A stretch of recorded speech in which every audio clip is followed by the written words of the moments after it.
നമ്മൾ മനുഷ്യർക്ക് മുൻപ് കോടാനുകോടി അത്ഭുത ജീവികൾ സൈര്യവിഹാരം നടത്തിയിരുന്ന ഒരു ഗ്രഹമായിരുന്നല്ലോ നമ്മുടെ ഭൂമി.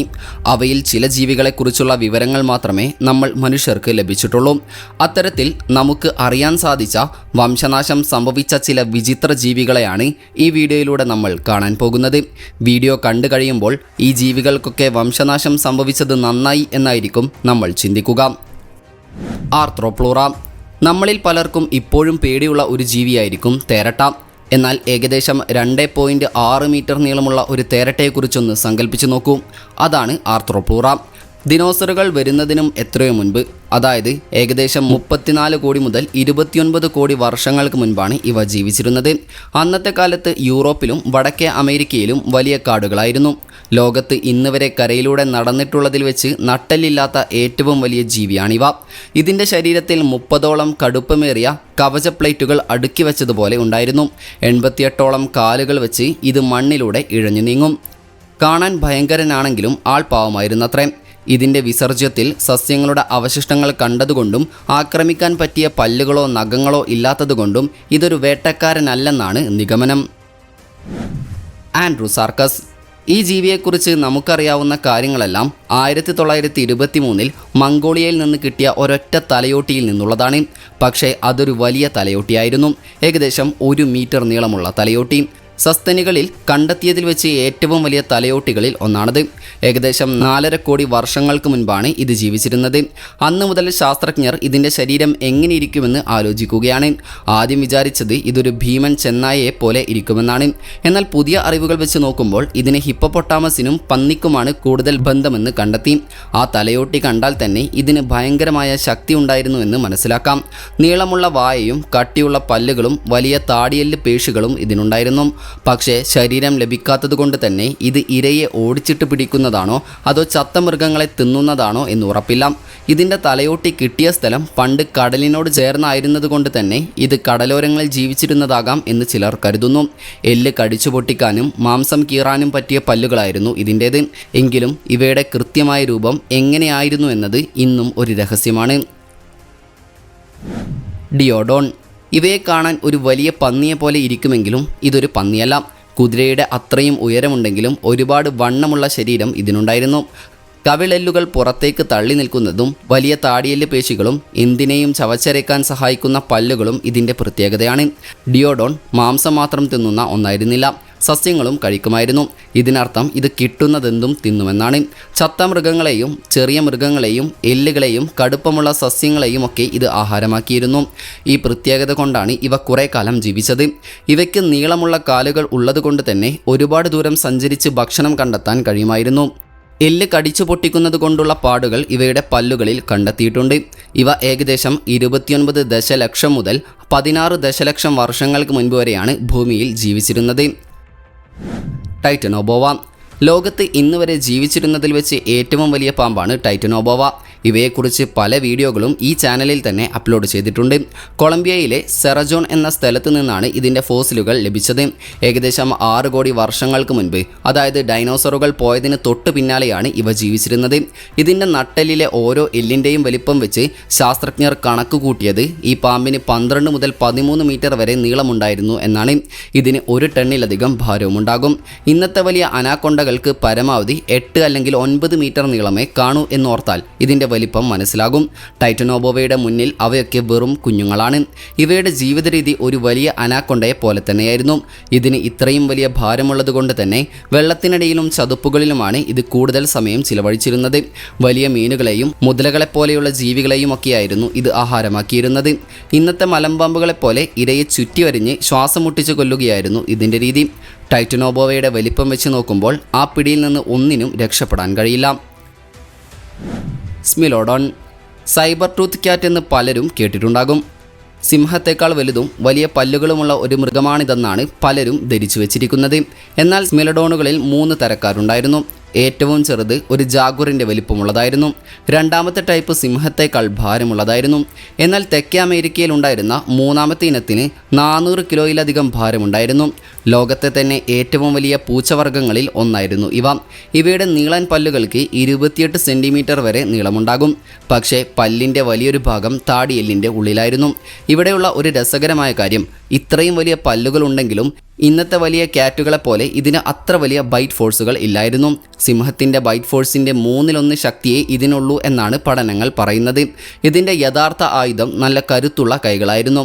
ആ കൈകൾ കൊണ്ട് ഇരയെ അനങ്ങാൻ പോലും സമ്മതിക്കാതെ പിടിച്ചു നിർത്തിയ ശേഷം കഴുത്തിലെ പേശികളുടെ ശക്തി ഉപയോഗിച്ച് കൃത്യമായി തൊണ്ടക്കുഴിയിൽ ഈ നീളൻ പല്ലുകൾ ഇറക്കുകയായിരുന്നു ഇതിൻ്റെ രീതി. പാരാസെറിത്തേറിയം. ദിനോസറുകൾക്ക് ശേഷം ഭൂമിയിൽ ഉണ്ടായിരുന്നതിൽ വെച്ച് ഏറ്റവും വലിയ സസ്തനികളാണ് പാരാസെറിത്തേറിയം. ഏകദേശം 3.4 കോടി മുതൽ 2.3 കോടി വർഷങ്ങൾക്ക് മുൻപാണ് ഇവ ജീവിച്ചിരുന്നത്. ഇത് കാണ്ടാമൃഗത്തിൻ്റെ ബന്ധുവാണ്, പക്ഷേ കൊമ്പുകളില്ല. ഇതിന് ഏകദേശം 4.8 മീറ്റർ വരെ ഉയരമുണ്ടായിരുന്നു. കൂടാതെ ഇവയ്ക്ക് 15 മുതൽ 20 ടൺ വരെ ഭാരമുണ്ടാകും. അതായത് ഒരു വലിയ ആനയുടെ 3 ഇരട്ടി ഭാരം. ജിറാഫിനെ പോലെ ഉയരമുള്ള മരങ്ങളിൽ നിന്ന് ഇലകൾ തിന്നാനാണ് ഇതിന് ഇത്രയും നീളമുള്ള കഴുത്ത്. താഴെ നിന്ന് പുല്ല് തിന്നുന്ന ശീലം ഇതിനില്ലായിരുന്നു. വലിയ തൂണുകൾ പോലെയുള്ള കാലുകൾ ഉപയോഗിച്ച് പതുക്കെ നടക്കുകയായിരുന്നു ഇതിൻ്റെ രീതി. ഇതിന് വേഗതയോ അക്രമ സ്വഭാവമോ ഉണ്ടായിരുന്നില്ല എന്നാണ് പഠനങ്ങൾ പറയുന്നത്. പക്ഷേ ഇതിൻ്റെ വലിപ്പം വലിയൊരു പ്രശ്നമായിരുന്നു. കാലാവസ്ഥാ വ്യതിയാനവും ആനകളുടെ പൂർവികരുമായുള്ള ഭക്ഷണത്തിന് വേണ്ടിയുള്ള മത്സരങ്ങളും കാരണമാണ് ഇവയ്ക്ക് വംശനാശം സംഭവിച്ചതെന്നാണ് കരുതപ്പെടുന്നത്. തൈലക്കോലിയോ കാർണിഫെക്സ്. ഇതിനെ മാർസുപ്പിയൻ ലയൺ എന്നും വിളിക്കാറുണ്ട്. പക്ഷേ പേര് കേട്ട് ഇത് സിംഹമാണെന്ന് കരുതരുത്. ഇത് ഓസ്ട്രേലിയയിൽ ഉണ്ടായിരുന്ന ഒരു പ്രത്യേക തരം മൃഗമാണ്.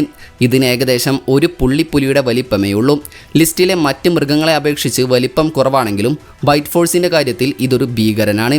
സ്വന്തം വലിപ്പത്തിനനുസരിച്ച് നോക്കിയാൽ ലോകത്ത് ഇന്ന് വരെ ഉണ്ടായിട്ടുള്ളതിൽ വെച്ച് ഏറ്റവും ബൈറ്റ് ഫോഴ്സ് ഉള്ള സസ്തനിയാണിത്.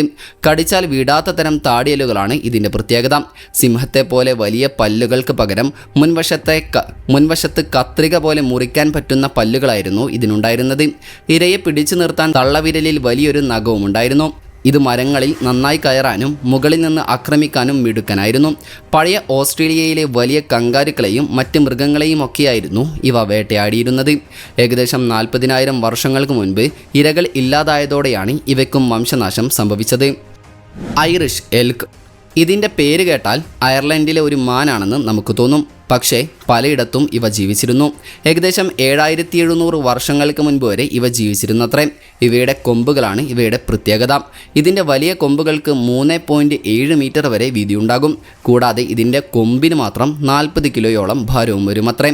ഒരു വലിയ മാനിൻ്റെ വലിപ്പമുള്ള ഈ മൃഗത്തിൻ്റെ തലയിൽ 4 മീറ്റർ വീതിയുള്ള കൊമ്പുണ്ടായിരുന്നു എന്ന് വിശ്വസിക്കാൻ തന്നെ പ്രയാസമാണ്. ഈ കൊമ്പുകൾ വെറുതെ അലങ്കാരത്തിന് ഉള്ളതല്ലായിരുന്നു. പെൺമാനുകളെ ആകർഷിക്കാനും പരസ്പരം ആക്രമിക്കാനുമാണ് അവർ ഇത് ഉപയോഗിച്ചിരുന്നത്. പക്ഷേ കാടുകൾ കൂടിയപ്പോൾ ഇത്രയും വലിയ കൊമ്പും വെച്ച് നടക്കാൻ ഇവയ്ക്ക് പ്രയാസമായി. ഇത് കാരണമാണ് ഇവയ്ക്ക് പ്രധാനമായും വംശനാശം സംഭവിച്ചതെന്നാണ് ഗവേഷകർ കരുതുന്നത്. ഡൈനോതീറിയം. കണ്ടാൽ ആനയെപ്പോലെ ഇരിക്കുമെങ്കിലും ഇതിൻ്റെ കൊമ്പുകൾ കണ്ടാൽ ആർക്കും ഒന്ന് സംശയം തോന്നും. കാരണം ഇതിൻ്റെ കൊമ്പുകൾ ആനകളെപ്പോലെ മുന്നോട്ടല്ല, മറിച്ച് താഴത്തെ താടിയിലിൽ നിന്ന് താഴേക്കാണ് വളർന്നിരിക്കുന്നത്. ഏകദേശം കൊളുത്തുകൾ പോലെയാണ് ഇതിരിക്കുന്നത്. ആഫ്രിക്കയിലും യൂറോപ്പിലും ഏഷ്യയിലുമൊക്കെ ദശലക്ഷക്കണക്കിന് വർഷം ഇവ ജീവിച്ചിരുന്നു. ഇന്നത്തെ വലിയ ആഫ്രിക്കൻ ആനകളെക്കാൾ വലിപ്പവും 4 മീറ്ററിലധികം ഉയരവും ഇതിനുണ്ടായിരുന്നു. ഈ താഴോട്ടുള്ള കൊമ്പുകൾ മരത്തിൻ്റെ തൊലിയുരിക്കാനും കൊമ്പുകൾ താഴ്ത്താനും വേരുകൾ കുഴിച്ചെടുക്കാനുമാണ് ഉപയോഗിച്ചിരുന്നത്. ആനകളെ അപേക്ഷിച്ച് ഇതിൻ്റെ തുമ്പിക്കൈ അല്പം ചെറുതായിരുന്നു. ദിവസം മുഴുവൻ കിലോ കണക്കിന് സസ്യങ്ങൾ തിന്നു തീർക്കുകയായിരുന്നു ഇതിൻ്റെ പണി.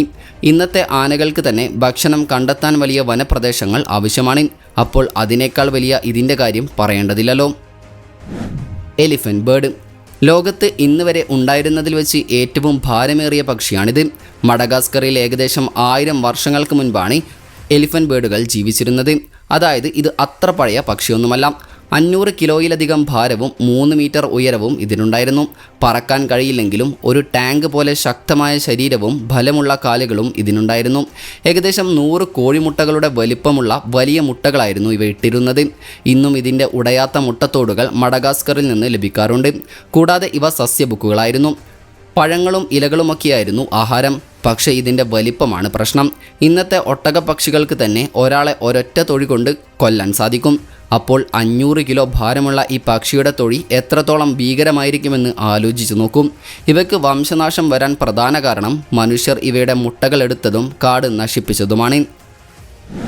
ഡിപ്രോട്ടോഡോൺ ഒപ്റ്റാറ്റം ലോകത്ത് ഇന്ന് വരെ ഉണ്ടായിരുന്നതിൽ വെച്ച് ഏറ്റവും വലിയ മാർസുപ്പിയൻ മൃഗമാണിത്. ഒരു വലിയ വോംബാറ്റിനെ എടുത്ത് ഒരു ഹിപ്പോപ്പൊട്ടാമസിൻ്റെ വലിപ്പത്തിലാക്കിയാൽ എങ്ങനെയിരിക്കും? അതായിരുന്നു ഇതിൻ്റെ രൂപം. ഏകദേശം 2 ടണ്ണിലധികം ഭാരവും 3 മീറ്റർ നീളവും ഇതിനുണ്ടായിരുന്നു.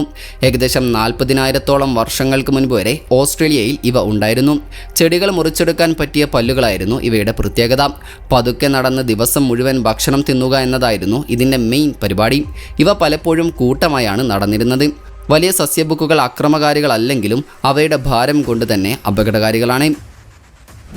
ഊളി മാമത്ത് നമ്മളിൽ പലർക്കും ഇഷ്ടമുള്ള ജീവിയായിരിക്കും മാമത്തുകൾ. സത്യത്തിൽ മാമത്തുകളെ തിരികെ കൊണ്ടുവരാൻ ശാസ്ത്രജ്ഞർ ശ്രമിക്കുന്നുണ്ട്. കൊളോസൽ ബയോസയൻസ് എന്ന കമ്പനി ഇതിനായി കോടിക്കണക്കിന് രൂപയാണ് ചിലവാക്കുന്നത്. 2028ഓടെ മാമത്തിൻ്റെ പ്രത്യേകതകളുള്ള ഒരു ആനക്കുട്ടിയെ ജനിപ്പിക്കാൻ കഴിയുമെന്നാണ് അവർ പറയുന്നത്. മാമത്തുകൾ അതിശൈത്യത്തിൽ ജീവിക്കാൻ പറ്റിയവരായിരുന്നു. അവയ്ക്ക് വലിയ കൊമ്പുകളും നീളമുള്ള രോമങ്ങളും ശരീരത്തിൽ കൊഴുപ്പുമുണ്ടായിരുന്നു. പണ്ട് ഇവ സൈബീരിയയിലും വടക്കേ അമേരിക്കയിലുമൊക്കെ ധാരാളമായി ഉണ്ടായിരുന്നു. അവിടുത്തെ പുൽമേടുകളെ സംരക്ഷിക്കുന്നതിൽ മാമത്തുകൾക്ക് വലിയ പങ്കുമുണ്ടായിരുന്നു. അതുകൊണ്ട് ഇവയെ തിരികെ കൊണ്ടുവന്നാൽ ഇന്നത്തെ കാലാവസ്ഥാ വ്യതിയാനം കുറയ്ക്കാൻ സഹായിക്കുമെന്ന് ചില ശാസ്ത്രജ്ഞർ വിശ്വസിക്കുന്നുണ്ട്. പക്ഷേ ഇതിലൊരു വലിയ പ്രശ്നമുണ്ട്. ജനിക്കാൻ പോകുന്നത് ഒരു ശുദ്ധ മാമത്തായിരിക്കില്ല. പകരം മാമത്തിൻ്റെ ഗുണങ്ങളുള്ള ഒരു ഏഷ്യൻ ആനയായിരിക്കും. ഈ കുട്ടിക്ക് എങ്ങനെ ജീവിക്കണമെന്നോ എന്ത് തിന്നണമെന്നോ പറഞ്ഞു കൊടുക്കാൻ ഒരു മാമത്ത് കൂട്ടം അവിടെ ഉണ്ടാകില്ല. ആനകൾ പല കാര്യങ്ങളും പഠിക്കുന്നത് അവരുടെ മുതിർന്നവരിൽ നിന്നാണ്. അതുപോലെ വടക്കൻ ധ്രുവ പ്രദേശത്തെ ഇന്നത്തെ കാലാവസ്ഥ ഇതിന് ചേരുമോ എന്ന കാര്യത്തിലും വലിയ സംശയമുണ്ട്. മാമത്തുകൾ പല വർഗ്ഗങ്ങളുണ്ടായിരുന്നു. നമ്മൾ സാധാരണയായി കേൾക്കുന്ന വോളി മാമത്തുകൾ വലിപ്പത്തിൽ ഏകദേശം ഇന്നത്തെ ആഫ്രിക്കൻ ആനകൾക്ക് തുല്യമായിരുന്നു. ആവാസ വ്യവസ്ഥയിലുണ്ടായ മാറ്റവും മനുഷ്യരുടെ ഇടപെടലും ചേർന്നാണ് ഇവയ്ക്ക് വംശനാശം സംഭവിച്ചത്. ഇവയെ തിരിച്ചു കൊണ്ടുവരുന്നതിനെക്കുറിച്ച് നിങ്ങളുടെ അഭിപ്രായം എന്താണെന്ന് കമൻറ്റ് ചെയ്യാൻ മറക്കരുത്. മെഗലഡോൺ ഭൂമിയിൽ ഇന്ന് വരെ ജീവിച്ചിട്ടുള്ളതിൽ വെച്ച് ഏറ്റവും വലിയ സ്രാവാണ് മെഗലഡോൺ. ഏകദേശം 2.3 ദശലക്ഷം വർഷങ്ങൾക്ക് മുൻപ് മുതൽ 3.6 ദശലക്ഷം വർഷങ്ങൾ മുൻപ് വരെയുള്ള കാലഘട്ടത്തിലാണ് ഇവ സമുദ്രങ്ങളിൽ വാണിരുന്നത്. ഏകദേശം 14 മുതൽ 24 മീറ്റർ വരെയാണ് ഇതിൻ്റെ നീളം. അതായത് ഒരു വലിയ ബസ്സിൻ്റെ അത്രയും നീളം. കടലിലെ തിമിംഗലങ്ങളായിരുന്നു ഇവയുടെ പ്രധാന ഭക്ഷണം. തിമിംഗലങ്ങളുടെ എല്ലുകൾ തകർക്കാൻ പറ്റിയ ഭീകരമായ ബൈറ്റ് ഫോഴ്സ് ആയിരുന്നു ഇവയുടെ പ്രത്യേകത. ഇന്നത്തെ ഒരു വലിയ സ്രാവിനേക്കാൾ 10 മടങ്ങ് ശക്തിയിൽ കടിക്കാൻ ഇതിന് കഴിയുമായിരുന്നു. അതിനാൽ തന്നെ ലോകത്തിലെ ഏറ്റവും ശക്തമായ ബൈറ്റ് ഫോഴ്സ് ഉള്ളത് മെഗലഡോണിനാണെന്നാണ് പഠനങ്ങൾ പറയുന്നത്.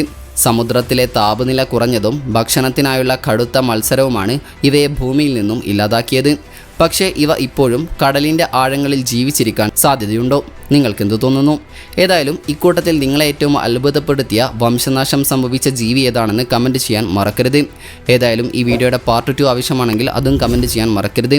അപ്പോൾ മറ്റൊരു ഇൻഫോർമേറ്റീവായ വീഡിയോയുമായി വരുന്നത് വരെ ഗുഡ് ബൈ.